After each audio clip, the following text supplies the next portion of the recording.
ಶ್ರೀ ಗಣಪತಿ ಶಾರದಾ ಗುರುಭ್ಯೋ ನಮಃ. ವಸುದೇವ ಸುತಂ ದೇವಂ ಕಂಸಚಾಣೂರಮರ್ದನಂ ದೇವಕಿ ಪರಮಾನಂದಂ ಕೃಷ್ಣಂ ವಂದೇ ಜಗದ್ಗುರು.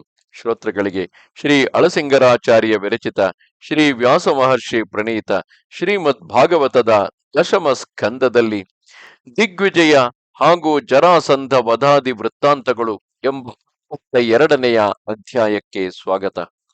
ಶುಕಮುನಿಗಳು ಹೇಳುತ್ತಿರುವರು: ಓ ಪರೀಕ್ಷಿತ್ ರಾಜ, ಕೇಳು.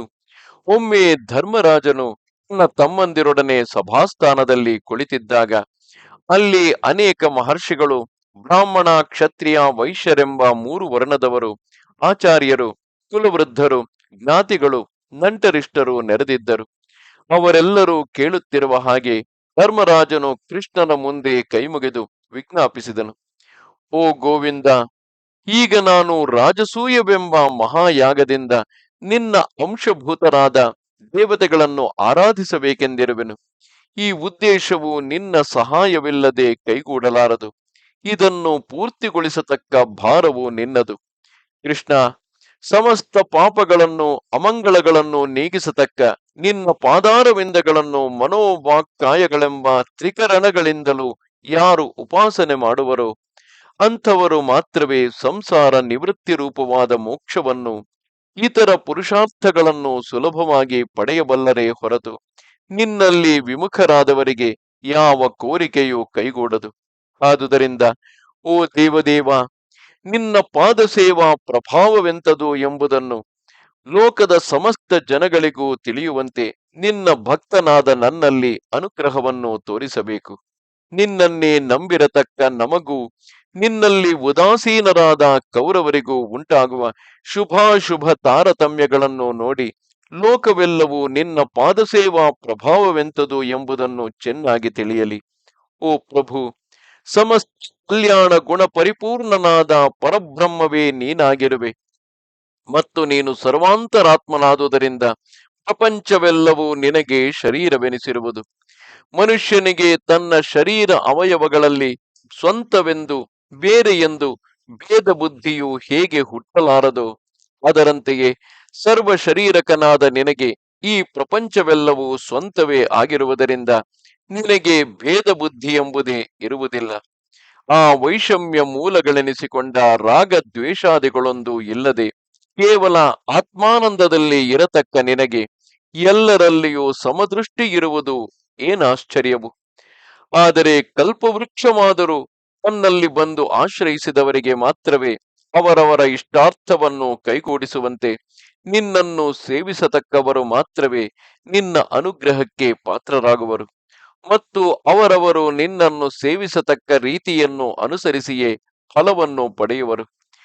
ಇಷ್ಟು ಮಾತ್ರಕ್ಕೆ ನಿನ್ನಲ್ಲಿ ವೈಷಮ್ಯ ಬುದ್ಧಿಯನ್ನು ಆರೋಪಿಸುವುದು ಘನತೆಯಲ್ಲವೇ ಎಂದನು. ಆಗ ಕೃಷ್ಣನು: ಓ ಧರ್ಮರಾಜ, ನಿನ್ನ ಉದ್ದೇಶವು ಬಹಳ ಸಮೀಚೀನವಾದುದು. ಇದರಿಂದ ನಿನ್ನ ಕೀರ್ತಿಯು ಸರ್ವಲೋಕ ವ್ಯಾಪಿಯಾಗಿ ನಿನಗೆ ಸರ್ವ ವಿಧದಲ್ಲಿಯೂ ಕ್ಷೇಮವುಂಟು. ಈಗ ನೀನು ಉದ್ದೇಶಿಸಿರುವ ಯಾಗವು ಋಷಿಗಳಿಗೂ ಪಿತೃದೇವತೆಗಳಿಗೂ ಇತರ ಸಮಸ್ತ ಭೂತಗಳಿಗೂ ಪ್ರಿಯವಾದುದು. ನನಗೂ ಇದು ಬಹಳ ತೃಪ್ತಿಕರವಾಗಿರುವುದು. ಆದುದರಿಂದ ಈಗಲೇ ನೀನು ದಿಗ್ವಿಜಯಕ್ಕಾಗಿ ಸೈನ್ಯವನ್ನು ಕಳುಹಿಸು. ಶತ್ರು ರಾಜರನ್ನು ಜಯಿಸು. ಸಮಸ್ತ ಭೂಮಿಯನ್ನು ಸ್ವಾಧೀನಪಡಿಸಿ ಅಲ್ಲಲ್ಲಿಂದ ಈ ಯಜ್ಞಕ್ಕೆ ಬೇಕಾದ ಸಾಮಗ್ರಿಗಳೆಲ್ಲವನ್ನು ಸಿದ್ಧಪಡಿಸಿಕೊಂಡು ಯಜ್ಞವನ್ನು ಆರಂಭಿಸು. ದಿಗ್ವಿಜಯ ವಿಷಯದಲ್ಲಿ ನೀನು ಸ್ವಲ್ಪವೂ ಸಂದೇಹಿಸಬೇಕಾದುದಿಲ್ಲ. ಈ ನಿನ್ನ 4 ತಮ್ಮಂದಿರು ಮಹಾವೀರಾಗ್ರೇಸರರು, ಲೋಕಪಾಲರ ಅಂಶದಿಂದಲೇ ಹುಟ್ಟಿದವರು. ರಾಜ, ನಿನಗೆ ಶತ್ರುರಾಜರು ವಶವಾಗುವುದು ಹಾಗಿರಲಿ.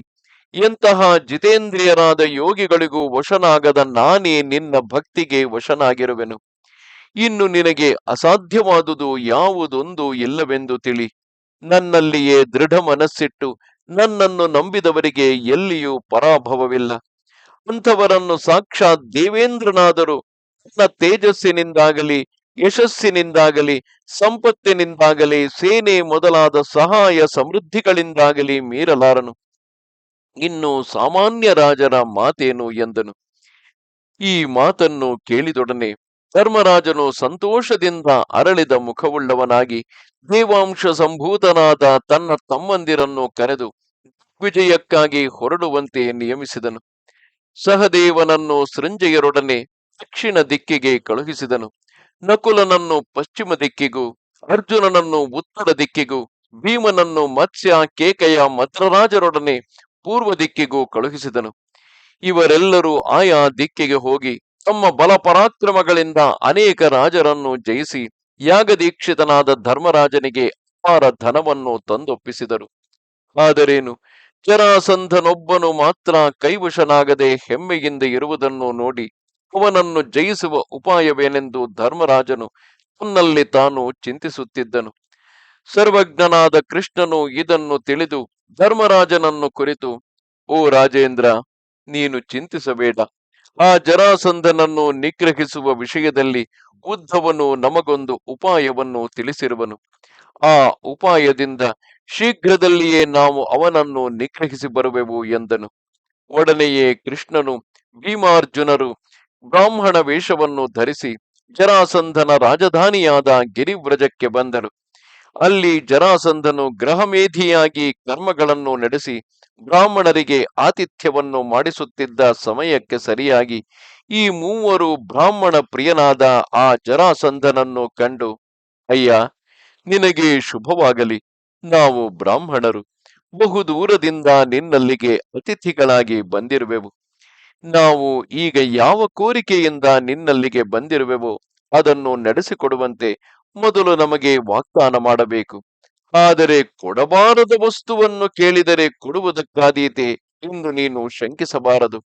ಸಹನ ಗುಣವುಳ್ಳವರಿಗೆ ಸಹಿಸಬಾರದು ಯಾವುದೊಂದು ಇಲ್ಲ. ದುಷ್ಟರಿಗೆ ಮಾಡಬಾರದುದಿಲ್ಲ, ಉದಾರಿಗಳಿಗೆ ಕೊಡಬಾರದುದಿಲ್ಲ, ಸಮದೃಷ್ಟಿಯುಳ್ಳವರಿಗೆ ಹೆರವರೆಂಬುದಿಲ್ಲ. ಈ ನ್ಯಾಯವನ್ನು ನೀನು ಚೆನ್ನಾಗಿ ತಿಳಿದೇ ಇರುವೆ.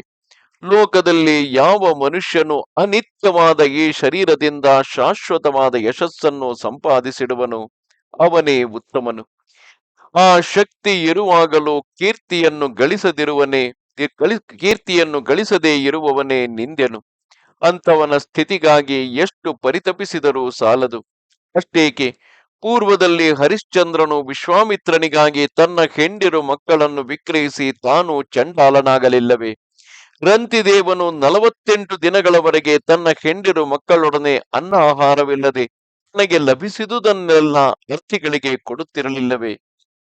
ಬಲಿ ಚಕ್ರವರ್ತಿಯು ವಾಮನನಿಗೆ ಭೂದಾನವನ್ನು ಮಾಡುವಾಗ ತನ್ನ ತಲೆಯನ್ನೇ ಒಡ್ಡಲಿಲ್ಲವೇ? ಹೀಗೆಯೇ ಉಂಚ ವೃತ್ತಿಯಲ್ಲಿದ್ದ ಮುದ್ಗಲನು 6 ತಿಂಗಳವರೆಗೆ ತನ್ನ ಕುಟುಂಬದೊಡನೆ ಅನ್ನಾಹಾರವಿಲ್ಲದೆ ಕಷ್ಟಪಡುತ್ತಿದ್ದು ತಾನು ಮಾಡಿದ ಆತಿಥ್ಯದಿಂದ ಬ್ರಹ್ಮಲೋಕವನ್ನು ಸೇರಲಿಲ್ಲವೇ? ಶಿಬಿ ಚಕ್ರವರ್ತಿಯು ಒಂದು ಕಪೋತವನ್ನು ರಕ್ಷಿಸುವುದಕ್ಕಾಗಿ ಗಿಡುಗನಿಗೆ ತನ್ನ ದೇಹಮಾಂಸವನ್ನೇ ಒಪ್ಪಿಸಲಿಲ್ಲವೇ? ಒಂದು ಕಪೋತ ಪಕ್ಷಿಯು ಒಬ್ಬ ಬೇಡನ ಹಸಿವನ್ನು ತೀರಿಸುವುದಕ್ಕಾಗಿ ತಾನೇ ತನ್ನ ಪತ್ನಿಯೊಡನೆ ಅಗ್ನಿಯಲ್ಲಿ ಬಿದ್ದು ತನ್ನ ದೇಹವನ್ನು ಪಕ್ವ ಮಾಡಿಕೊಡಲಿಲ್ಲವೇ? ಆಗ ಆ ಕಪೋತದ ದಯಾಗುಣವನ್ನು ನೋಡಿ ಆ ಬೇಡನು ತನ್ನ ದೇಹವನ್ನು ಅಗ್ನಿಗೆ ಆಹುತಿ ಮಾಡಿ ಪುಣ್ಯ ಲೋಕವನ್ನು ಸೇರಲಿಲ್ಲವೇ? ಓ ರಾಜೇಂದ್ರ, ಹೀಗೆಯೇ ಇನ್ನು ಎಷ್ಟೋ ಮಂದಿ ಮಹಾಪುರುಷರು ಕ್ಷಣಸ್ಥಾಯಿಯಾದ ಈ ಶರೀರ ತ್ಯಾಗದಿಂದ ಚಿರಸ್ಥಾಯಿಯಾದ ಕೀರ್ತಿಯನ್ನು ನೆಲೆಗೊಳಿಸಿ ಹೋಗಿರುವರು. ಆದುದರಿಂದ ಈಗ ನೀನು ನಮ್ಮ ಕೋರಿಕೆಯನ್ನು ಈಡೇರಿಸಿ ಶಾಶ್ವತವಾದ ಕೀರ್ತಿಯನ್ನು ಹೊಂದು ಎಂದರು. ಓ ಪರೀಕ್ಷಿತ್ ರಾಜ, ಆ ಮೂವರು ಈ ಮಾತುಗಳನ್ನು ಹೇಳುತ್ತಿರುವಾಗ ಜರಾಸಂಧನಿಗೆ ಅವರ ಮುಖಲಕ್ಷಣಗಳಿಂದಲೂ ಕಂಠ ಧ್ವನಿಗಳಿಂದಲೂ ಅವರನ್ನು ತಾನು ಹಿಂದೆ ನೋಡಿದ್ದಂತೆ ಸಂದೇಹವು ಹುಟ್ಟಿತು. ಇದಲ್ಲದೆ ಅವರ ಮಣಿಕಟ್ಟುಗಳಲ್ಲಿ ಬಿಲ್ಲಿನ ನಾಣೊತ್ತಿನಿಂದ ಜಿಡ್ಡು ಕಟ್ಟಿದ ಗುರುತುಗಳನ್ನು ಕಂಡು ಅವರು ಕ್ಷತ್ರಿಯರೆಂದೇ ನಿಶ್ಚಯಿಸಿ ಹೀಗೆಂದು ಯೋಚಿಸುವನು, ಇವರಾದರೂ ಕ್ಷತ್ರಿಯರಂತೆ ತೋರುವುದು, ಆದರೆ ಬ್ರಾಹ್ಮಣ ವೇಷವನ್ನು ಧರಿಸಿರುವರು. ಹೇಗಾದರೂ ಇರಲಿ, ವೇಷ ಮಾತ್ರದಿಂದಲೇ ಇವರು ಪೂಜ್ಯರು. ಆದುದರಿಂದ ಇವರು ಕೇಳಿದುದನ್ನು ಕೊಟ್ಟು ಬಿಡುವೆನು. ಕೊನೆಗೆ ದುಸ್ತ್ಯಜವಾದ ನನ್ನ ಶರೀರವನ್ನೇ ಕೇಳಿದರು ನಾನು ಹಿಂತೆಗೆಯಲಾರೆನು. ಹಿಂದೆ ಬಲಿಚಕ್ರವರ್ತಿಯು ಬ್ರಾಹ್ಮಣ ವೇಷದಿಂದ ಬಂದ ವಿಷ್ಣುವಿಗೆ ಭೂದಾನವನ್ನು ಮಾಡಿದಾಗ ಅದರಿಂದ ತಾನು ರಾಜ್ಯ ಭ್ರಷ್ಟನಾದರೂ ಅವನ ಕೀರ್ತಿಯು ಈಗಲೂ ನಿಷ್ಕಲ್ಮಶವಾಗಿ ಸಮಸ್ತ ದಿಕ್ಕುಗಳಲ್ಲಿಯೂ ವ್ಯಾಪಿಸಿರುವುದಲ್ಲವೇ? ವಿಷ್ಣುವು ತನ್ನ ರಾಜ್ಯವನ್ನು ಕಿತ್ತು ಇಂದ್ರನಿಗೆ ಕೊಡಿಸುವುದಕ್ಕಾಗಿ ಕಪಟ ಬ್ರಾಹ್ಮಣ ವೇಷದಿಂದ ಬಂದನೆಂಬುದನ್ನು ತಾನು ತಿಳಿದಿದ್ದರು ಶುಕ್ರಾಚಾರ್ಯನೇ ಮೊದಲಾದ ತನ್ನ ಹಿತೈಷಿಗಳು ಅನೇಕ ವಿಧದಿಂದ ತನ್ನನ್ನು ನಿವಾರಿಸಿದರೂ ಕೇಳದೆ ಆ ದೈತ್ಯ ರಾಜನು ಅವನಿಗೆ ಭೂದಾನವನ್ನು ಮಾಡಿದುದರಿಂದಲ್ಲವೇ ಅಪಾರ ಕೀರ್ತಿಗೆ ಭಾಗಿಯಾದನು. ಅದರಂತೆ ಈಗ ನಾನು ಇವರ ಕೋರಿಕೆಯನ್ನು ಕೈಗೂಡಿಸುವುದರಲ್ಲಿ ಹಿಂಜರಿಯಬಾರದು. ಉತ್ತಮವಾದ ಕ್ಷತ್ರಿಯ ಕುಲದಲ್ಲಿ ಹುಟ್ಟಿದವನು ಇದ್ದರೂ ನಾಶ ಹೊಂದತಕ್ಕ ಈ ಶರೀರದಿಂದ ಅಸ್ಥಿಗಳಾಗಿ ಬಂದ ಬ್ರಾಹ್ಮಣರನ್ನು ತೃಪ್ತಿಗೊಳಿಸಿ ಅದರಿಂದ ಉತ್ತಮ ಕೀರ್ತಿಯನ್ನು ಸಂಪಾದಿಸದಿದ್ದ ಮೇಲೆ ಅವನ ಜನ್ಮದಿಂದ ಪ್ರಯೋಜನವೇನು ಎಂದು ಯೋಚಿಸುತ್ತಾ ಆ ಜರಾಸಂಧನು ಉದಾರ ಬುದ್ಧಿಯಿಂದ ಕೃಷ್ಣಾರ್ಜುನ ಭೀಮರನ್ನು ಕುರಿತು, ಓ ಬ್ರಾಹ್ಮಣರೇ, ನಿಮಗೆ ಬೇಕಾದುದನ್ನು ಕೇಳಿರಿ, ನನ್ನ ತಲೆಯನ್ನಾದರೂ ಕತ್ತರಿಸಿ ಕೊಡುವುದಕ್ಕೆ ಸಿದ್ಧನಾಗಿರುವೆನು ಎಂದನು. ಅದಕ್ಕ ಕೃಷ್ಣನು, ಓ ರಾಜೇಂದ್ರ, ನಾವು ಮೂವರು ನಿನ್ನೊಡನೆ ದ್ವಂದ್ವ ಯುದ್ಧಕ್ಕಾಗಿ ಆಸೆಪಟ್ಟು ಬಂದಿರುವೆವು. ನಿನಗೆ ಸಮ್ಮತವಾದರೆ ಈ ಯುದ್ಧ ಭಿಕ್ಷೆಯನ್ನು ಕೊಟ್ಟು ನಮ್ಮ ಕೋರಿಕೆಯನ್ನು ಈಡೇರಿಸು. ನಾವು ಕ್ಷತ್ರಿಯರಾದುದರಿಂದ ಯುದ್ಧವನ್ನು ಅಪೇಕ್ಷಿಸಿ ಬಂದವರೇ ಹೊರತು ನಿನ್ನ ಭಿಕ್ಷೆಗಾಗಿ ಬಂದವರಲ್ಲ. ಇದು ಇವನು ಕುಂತಿಯ ಮಗನಾದ ವೃಕೋದರನು, ಇವನು ನನ್ನ ತಮ್ಮನಾದ ಅರ್ಜುನನು, ನಾನು ನಿನ್ನ ಶತ್ರುವಾದ ಕೃಷ್ಣನು, ಇವರಿಬ್ಬರಿಗೂ ಮಾವನ ಮಗನು ಎಂದನು. ಈ ಮಾತನ್ನು ಕೇಳಿದೊಡನೆ ಜರಾಸಂಧನು ತನ್ನ ವೀರ್ಯ ಮದದಿಂದ ಕೇಕೆ ಹಾಕಿ ನಗುತ್ತಾ ಕೋಪಯುಕ್ತನಾಗಿ ಕೃಷ್ಣನನ್ನು ಕುರಿತು, ಓ ಮೂಢ ಕೃಷ್ಣ, ನಿಮಗೆ ನನ್ನೊಡನೆ ಯುದ್ಧ ಮಾಡಬೇಕೆಂಬ ಆಸೆಯೇ? ಹಾಗೆಯೇ ಆಗಲಿ, ಯುದ್ಧವನ್ನೇ ಕೊಡುವೆನು. ಆದರೆ ನೀನು ಇದಕ್ಕೆ ಮೊದಲು ನನ್ನೊಡನೆ ಯುದ್ಧ ಮಾಡಲಾರದೆ ಭಯಪಟ್ಟು ಮಧುರಾಪುರಿಯನ್ನೇ ಬಿಟ್ಟು ಓಡಿ ಹೋಗಿ ಸಮುದ್ರ ಮಧ್ಯದಲ್ಲಿ ಸೇರಿಕೊಂಡವನಲ್ಲವೇ? ಆದುದರಿಂದ ಬೀರುವಾದ ನಿನ್ನೊಡನೆ ತಿರುಗಿ ಯುದ್ಧಕ್ಕೆ ನಿಲ್ಲುವುದು ನನಗೆ ಅವಮಾನಕರವಾದುದರಿಂದ ನಿನ್ನೊಡನೆ ಯುದ್ಧ ಮಾಡಲಾರೆನು. ಈ ಅರ್ಜುನನಾದರೂ ವಯಸ್ಸಿನಲ್ಲಿ ನನಗಿಂತಲೂ ಬಹಳ ಸಣ್ಣವನು, ಪರಾಕ್ರಮದಲ್ಲಿಯೂ ನನಗೆ ಸಮಾನನಲ್ಲ. ಆದುದರಿಂದ ಇವನೊಡನೆಯೂ ನಾನು ಯುದ್ಧ ಮಾಡಲಾರೆನು. ನಿಮ್ಮಲ್ಲಿ ಈ ಭೀಮನೊಬ್ಬನೇ ನನಗೆ ಸಮಾನ ಬಲವುಳ್ಳವನು, ಅವನೊಡನೆ ಯುದ್ಧ ಮಾಡುವೆನು ಎಂದು ಹೇಳಿ ತನ್ನಲ್ಲಿದ್ದ ಒಂದಾನೊಂದು ದೊಡ್ಡ ಗದೆಯನ್ನು ತಂದು ತಾನೇ ಭೀಮನ ಕೈಗೆ ಕೊಟ್ಟನು. ತಾನು ಒಂದು ಗದೆಯನ್ನು ತೆಗೆದುಕೊಂಡನು. ಪಟ್ಟಣದ ಹೊರಗಿನ ಒಂದಾನೊಂದು ಮೈದಾನಕ್ಕೆ ಅವರೆಲ್ಲರನ್ನೂ ಕರೆತಂದನು. ಅಲ್ಲಿ ಭೀಮ ಜರಾಸಂಧರಿಬ್ಬರು ಯುದ್ಧಾವೇಶದಿಂದ ಒಬ್ಬರ ಮೇಲೊಬ್ಬರು ವಜ್ರಾಯುಧಕ್ಕೆ ಸಮಾನವಾದ ತಮ್ಮ ತಮ್ಮ ಗದೆಗಳಿಂದ ಹೊಡೆದಾಡುವುದಕ್ಕೆ ತೊಡಗಿದರು. ಅವರಿಬ್ಬರು ವಿಚಿತ್ರವಾದ ಮಂಡಲ ಗತಿಯಿಂದ ಎಡ ಬಲ ಪಾರ್ಶ್ವಗಳಿಗೆ ತಿರುಗುತ್ತಿರುವಾಗ ರಂಗಸ್ಥಳದಲ್ಲಿ ನಟರು ವಿಚಿತ್ರ ಗತಿಯಿಂದ ನಡೆಸುವ ನೃತ್ಯದಂತೆ ನೋಡುವವರಿಗೆ ಆಸೆಯನ್ನು ಹುಟ್ಟಿಸುತ್ತಿತ್ತು. ಅವರಿಬ್ಬರು ಒಬ್ಬರಿಗೊಬ್ಬರು ತಮ್ಮ ತಮ್ಮ ಗದೆಗಳನ್ನು ತಿರುಗಿಸುವಾಗ ಆ ಗದೆಗಳ ಪರಸ್ಪರ ತಾಡನದಿಂದ ಉಂಟಾದ ಧ್ವನಿಯು ಸಿಡಿಲಿನಂತೆಯೂ ಮದದಾನೆಗಳ ಹೋರಾಟದಲ್ಲಿ ಅವುಗಳ ಪರಸ್ಪರ ಪ್ರಹಾರದಿಂದ ಉಂಟಾಗುವ ಧ್ವನಿಯಂತೆಯೂ ಭಯಂಕರವಾದ ಚಟಚಟಾತ್ಕಾರವನ್ನು ಹುಟ್ಟಿಸುತ್ತಿತ್ತು. ಅವರಿಬ್ಬರು ತಮ್ಮ ಶಕ್ತಿ ಮೀರಿ ಪ್ರಯೋಗಿಸುತ್ತಿದ್ದ ಗದಾ ಪ್ರಹಾರದಿಂದ ಒಬ್ಬೊಬ್ಬರ ಹೆಗಲು, ನಡು, ಕೈ, ಕಾಲು, ತೊಡೆ, ಮೊಳಕಾಲು ಮುಂತಾದ ಅವಯವಗಳೆಲ್ಲವೂ ಮದದಾನೆಗಳ ಹೋರಾಟದಲ್ಲಿ ನಡುವೆ ಸಿಕ್ಕಿಬಿದ್ದ ಎಕ್ಕದ ಕೊನೆಯಂತೆ ಛಿನ್ನ ಭಿನ್ನವಾಗಿ ಹರಿದು ಹೋಗುತ್ತಿದ್ದವು. ಅವರಿಬ್ಬರು ಹೀಗೆ ಗದಾಯುದ್ಧವನ್ನು ಮಾಡುತ್ತಿರುವಾಗ ನಡುವೆ ಒಮ್ಮೆ ವಜ್ರ ಸಮಾನವಾದ ಮುಷ್ಟಿಗಳಿಂದಲೂ ಒಬ್ಬರನ್ನೊಬ್ಬರು ಅಪ್ಪಳಿಸುತ್ತಿದ್ದರು. ಈ ಮುಷ್ಟಿ ಪ್ರಹಾರದಿಂದಲೂ ಅವರ ಹಸ್ತ ತಾಡನದಿಂದಲೂ ಉಂಟಾದ ಧ್ವನಿಯು ಸಿಡಿಲಿನಂತೆ ಭಯಂಕರವಾಗಿ ಕೇಳಿಸುತ್ತಿತ್ತು. ಆ ಭೀಮ ಜರಾಸಂಧರಿಬ್ಬರು ಯುದ್ಧಾಭ್ಯಾಸದಲ್ಲಿಯೂ ದೇಹ ಬಲದಲ್ಲಿಯೂ ಪರಾಕ್ರಮದಲ್ಲಿಯೂ ಸಮಾನರು. ಒಬ್ಬರಿಗೊಬ್ಬರು ಯಾವ ವಿಧದಲ್ಲಿಯೂ ಸೋಲುವ ಹಾಗಿಲ್ಲ. ಅವರ ಯುದ್ಧ ಚಾತುರ್ಯವು ಅಸಮಾನವಾಗಿದ್ದಿತು. ಇದನ್ನು ನೋಡಿ ಸರ್ವಜ್ಞನಾದ ಕೃಷ್ಣನು ಆ ಜರಾಸಂಧನು ಹುಟ್ಟುವಾಗ ಎರಡು ತುಂಡಾಗಿ ಹುಟ್ಟಿದುದನ್ನು, ಗೆರೆ ಎಂಬ ರಾಕ್ಷಸಿಯು ಆ ತುಂಡುಗಳನ್ನು ಸೇರಿಸಿ ಅದನ್ನು ತಿರುಗಿ ಬದುಕಿಸಿದುದನ್ನು ಯೋಚಿಸಿ ಆತನನ್ನು ಕೊಲ್ಲುವುದಕ್ಕೆ ಉಪಾಯವೇನೆಂದು ತನ್ನಲ್ಲಿ ನಿಶ್ಚಯಿಸಿಕೊಂಡನು. ಒಡನೆಯೇ ಭೀಮನಲ್ಲಿ ತನ್ನ ತೇಜೋ ಬಲವನ್ನು ಆರೋಪಿಸಿ ಅವನಿಗೆ ವೀರ್ಯೋದ್ರೇಕವನ್ನು ಉಂಟು ಮಾಡಿದನು. ಆ ಭೀಮನು ನೋಡುತ್ತಿರುವ ಹಾಗೆಯೇ ಸಮೀಪದಲ್ಲಿದ್ದ ಒಂದಾನೊಂದು ಮರದ ಕೊಂಬೆಯನ್ನು ಸೀಳುವ ನೆಪದಿಂದ ಜರಾಸಂಧನ ದೇಹವನ್ನು ಸೀಳಿ ಹಾಕತಕ್ಕ ರೀತಿಯನ್ನು ಆ ಭೀಮನಿಗೆ ಸಂಜ್ಞೆ ಮಾಡಿ ತೋರಿಸಿದನು. ಒಡನೆಯೇ ಭೀಮನು ಈ ಸಂಜ್ಞೆಯನ್ನು ತಿಳಿದುಕೊಂಡು ಮುಂದೆ ನುಗ್ಗಿ ಆ ಜರಾಸಂಧನನ್ನು ಬಲಾತ್ಕಾರದಿಂದ ಹಿಡಿದು ಅವನ ಒಂದು ಕಾಲನ್ನು ತನ್ನ ಕಾಲಿನಿಂದ ಮೆಟ್ಟಿಕೊಂಡು ಮತ್ತೊಂದು ಕಾಲನ್ನು ತನ್ನ ಎರಡು ಕೈಗಳಿಂದಲೂ ಬಲವಾಗಿ ಹಿಡಿದು ಆನೆಯು ಮರದ ಕೊಂಬೆಯನ್ನು ಸೀಳುವಂತೆ ಗುದದ್ವಾರದಿಂದ ಮೇಲಕ್ಕೆ ಅವನ ದೇಹವನ್ನು ಸೀಳಿ ಅವೆರಡನ್ನು ಪ್ರತ್ಯೇಕವಾಗಿ ದೂರ ದೂರಕ್ಕೆ ಬಿಸಾಡಿಬಿಟ್ಟನು. ಜರಾಸಂಧನ ದೇಹವು ಎರಡು ಸೀಳಾಗಿ ಬಿದ್ದಿತು.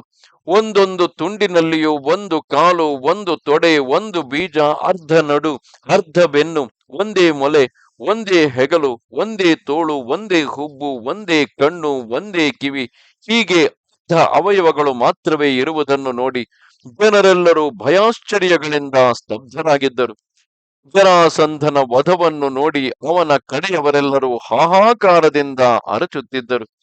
ಕೃಷ್ಣಾರ್ಜುನರಿಬ್ಬರು ಮುಂದೆ ಬಂದು ಭೀಮನನ್ನು ಆಲಿಂಗಿಸಿ ಮನ್ನಿಸಿದರು.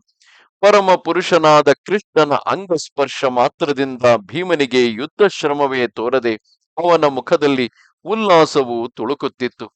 ಆಮೇಲೆ ಕೃಷ್ಣನು ಜರಾಸಂಧನ ಮಗನಾದ ಸಹದೇವನಿಗೆ ಮಗಧ ರಾಜ್ಯದ ಪಟ್ಟಾಭಿಷೇಕವನ್ನು ಮಾಡಿ ಜರಾಸಂಧನು ಸೆರೆಯಲ್ಲಿಟ್ಟಿದ್ದ ರಾಜರೆಲ್ಲರನ್ನೂ ಬಿಡಿಸಿ ಅವರವರ ರಾಜ್ಯಗಳಿಗೆ ಕಳುಹಿಸಿಕೊಟ್ಟನು. ಇದು 72ನೆಯ ಅಧ್ಯಾಯವು. ನಮಸ್ತೆ ಶಾರದೆ ದೇವಿ ಕಾಶ್ಮೀರ ಪುರವಾಸಿನಿ ತ್ವಾಮಹಂ ಪ್ರಾರ್ಥಯೇ ನಿತ್ಯಂ ವಿದ್ಯಾದಾನಂಚ ದೇಹಿಮೆ. ನಮಸ್ಕಾರ.